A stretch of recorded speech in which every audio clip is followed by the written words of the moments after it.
Atenção! Vai começar agora uma teleaula de manutenção do curso profissionalizante. Este módulo tem um total de 35 aulas. Hoje você vai assistir a teleaula número 17. Bons estudos!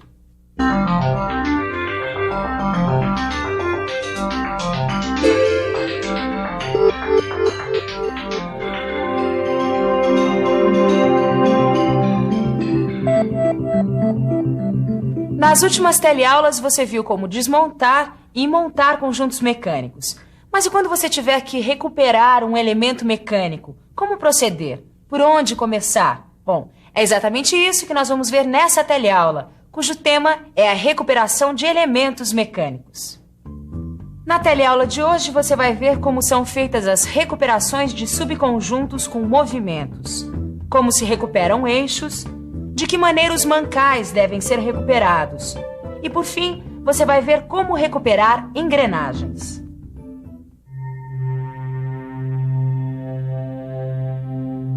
Sempre que você se deparar com uma máquina ou um equipamento que esteja precisando de manutenção, a primeira coisa que você deve fazer é considerar as solicitações mecânicas atuantes. Bom, por que isso?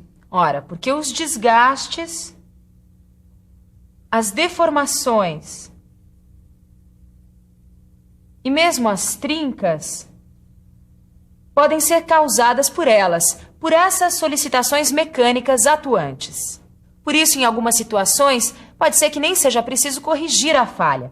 Isso, claro, desde que essa falha não esteja comprometendo o conjunto em seu funcionamento. Isso você vai encontrar muito quando mexer com equipamentos mais antigos, cujas estruturas eram construídas para suportar erros e omissões de projeto. Mas e quando isso não ocorrer? Quando você tiver que efetivamente recuperar alguma peça? No caso dos subconjuntos com movimentos, como proceder?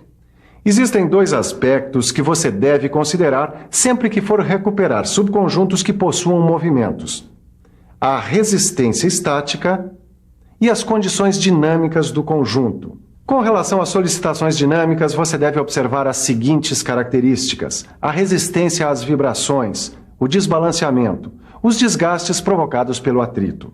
Mas isso não é tudo.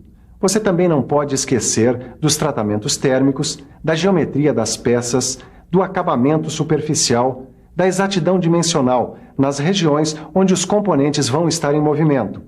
Mas vamos ver isso tudo mais de perto, começando por analisar a recuperação de eixos. Eu acabei de chegar nessa fábrica e olha só o que eu encontrei. Um eixo que precisa ser recuperado. O que fazer diante de uma situação dessas? Ô, Tadeu, por favor, que procedimento eu devo usar na recuperação dos eixos?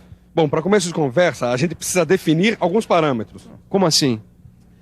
A gente precisa analisar as condições de trabalho de um eixo, conhecê-lo melhor, saber quantas rotações por minuto ele executa, as condições ambientais em que ele opera, se a lubrificação é eficiente e o tipo de pressão que ele exerce ou suporta. Tá, e agora?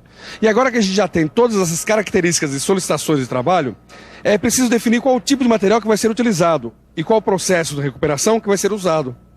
E de quantas maneiras é possível resolver o problema que um eixo danificado pode causar? De duas. Ou você constrói um eixo novo ou reconstitui o que está danificado. Se você for construir um eixo novo, ele deve ser usinado com sobremetal suficiente para permitir uma retificação das dimensões desejadas. E se for o caso de reconstituir o eixo? Aí você tem duas opções: por soldagem ou deposição metálica. Ô Tito, você sabe que eu preciso recuperar esse eixo por soldagem, né? Agora, como é que eu faço isso, hein? Olha, Caio, eu gostaria de entender um pouco mais desse assunto para poder resolver o seu problema, viu? Já sei. Vamos pedir uma ajuda pro mestre Paulo, né? Olha o mestre Paulo aqui. Opa. Mestre Paulo, o senhor podia ajudar a gente aqui um pouquinho? Claro, ajudar os amigos é comigo mesmo. Qual é o problema aí? É o seguinte, eu preciso recuperar esse eixo por soldagem. Como é que eu faço isso? Mas isso não tem segredo. Para recuperar um eixo por soldagem, a gente passa basicamente por 3 partes: preparar o eixo, escolher o material de adição e fazer a soldagem propriamente dita. Tá bom. Mas e a preparação do eixo? Como é que é isso? Eu acho melhor a gente ver isso de perto.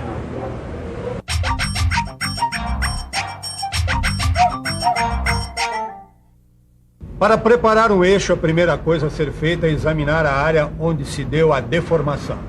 Depois, devemos eliminar o material fatigado e verificar se há trincas remanescentes. E, por fim, fazer a usinagem para preparar as juntas, cujas dimensões devem estar enquadradas de acordo com os dados disponíveis em tabelas. Dessas tabelas aqui, é isso, mestre Paulo? Perfeitamente. Tá bom, e agora? Agora a gente tem que escolher o material de adição, que deve ser de elevada resistência mecânica. Tudo bem, mas qual é o processo de soldagem que a gente vai usar? O processo de soldagem mais eficiente é o elétrico, com eletrodos revestidos. Tá bom, e como é que se faz isso? Muito bem, eu vou explicar. Para soldar eixos, você deve proceder da seguinte forma. Efetue a montagem de forma que as partes unidas possam girar após a soldagem. Estabeleça a temperatura de pré-aquecimento em função do material a ser soldado. E durante a soldagem, não se esqueça de manter a peça na temperatura de pré-aquecimento, pois o superaquecimento pode deformar a peça. Por exemplo, se um eixo estiver deformado por ter sido soldado a uma temperatura muito elevada, não tente endireitar a peça numa prensa, porque se isso for feito, a estrutura da peça estará comprometida, gerando consequências imprevisíveis. Mas como evitar esse tipo de deformação? Bastante simples. Basta efetuar a soldagem por etapas e sempre numa sequência adequada. Além disso, deixe sempre a solda esfriar lentamente, o que vai evitar choques térmicos. Mas a soldagem não é o único meio que temos de recuperar eixos. Eixos desgastados pelo trabalho, como esse aqui, podem ser recuperados pelo processo de deposição metálica. É um processo que pode ser feito a quente ou por via eletrolítica. Mas independente do processo escolhido, o que é importante é que as superfícies a serem recuperadas estejam adequadamente preparadas, ou seja, a cilindricidade e o acabamento dos eixos deve estar compatível com o processo de deposição metálica que vai ser realizado. No caso de deposição de cromo duro por eletrólise, deve-se retificar a superfície a ser recuperada. Isso para que a película de cromo se deposite de modo regular e uniforme, e não se rompa quando solicitada por pressões elevadas. Além disso, você também não deve utilizar uma película de cromo duro muito fina, evitando assim que ela venha a descamar quando a peça entrar em serviço.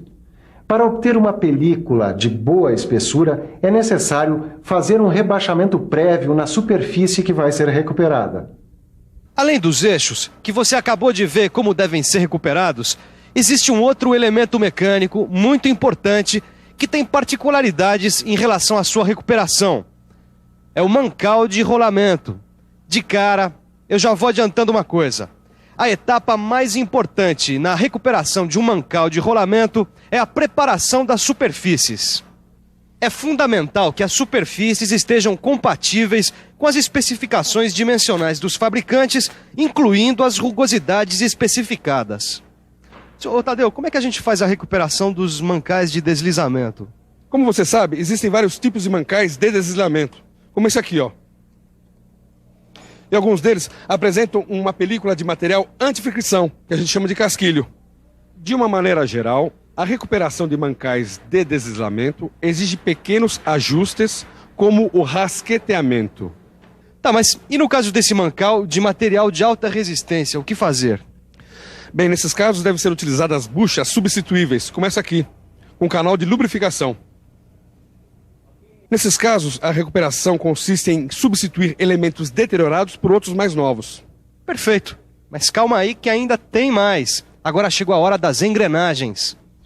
Uma engrenagem, pelo seu próprio uso, também sofre grandes desgastes e esforços, chegando até mesmo a se quebrar, como essas aqui, olha. E aí, o que fazer? Bom, a melhor maneira de se recuperar uma engrenagem é construir outra idêntica que foi danificada. É uma tarefa meticulosa que vai exigir uma grande exatidão para se reproduzir dentes idênticos. Há casos em que a soldagem também é utilizada, mas já se pode afirmar de saída que o dente incluso nunca será perfeito e que mais cedo ou mais tarde acabará prejudicando as outras engrenagens.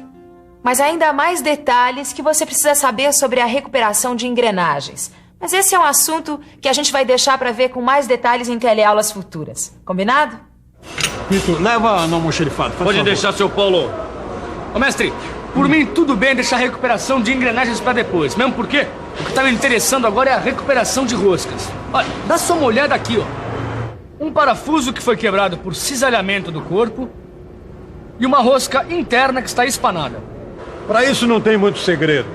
No caso do parafuso, por exemplo, dá só uma olhada. Para extrair o que restou dele, a gente improvisa um alongamento para a chave fixa. Ou então, a gente também pode usar um extrator apropriado para casos como esse, onde a seção da quebra está situada no mesmo plano da superfície da peça. Tudo bem, até aí tudo bem. Mas e com relação à rosca espanada? Como é que eu faço para recuperar? Existem várias maneiras de se recuperar uma rosca interna variada. Uma delas consiste em alargar o furo da rosca e colocar em seu lugar um pino roscado. Isso, é claro, se houver parede suficiente.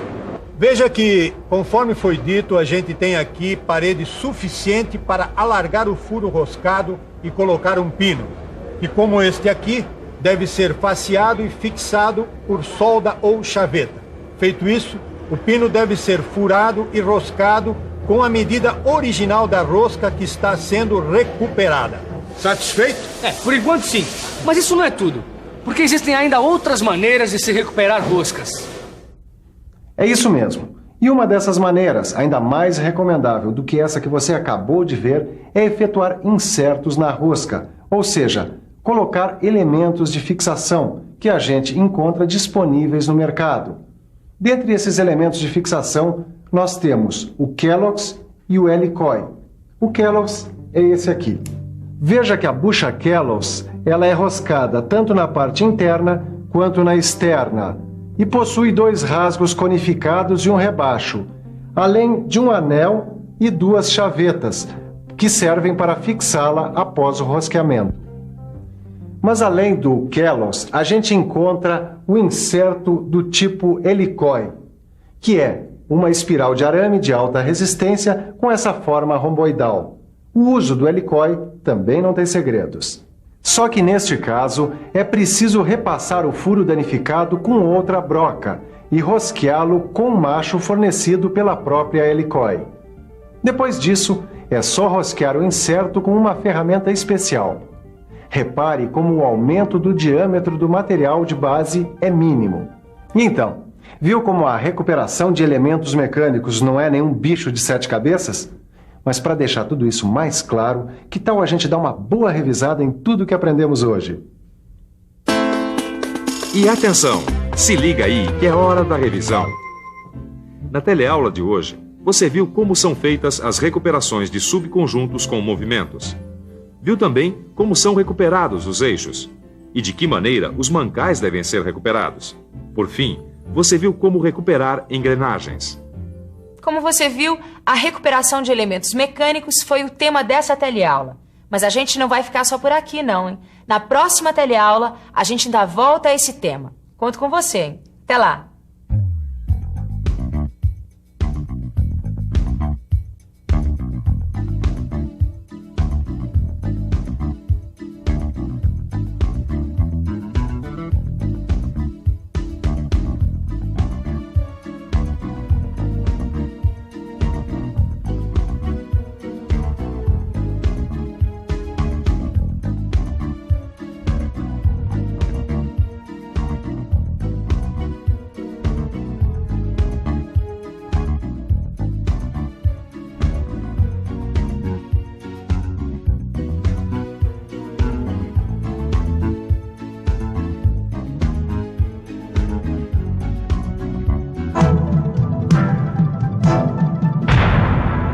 Telecurso 2000, um programa de educação do Sistema Fiesp e da Fundação Roberto Marinho.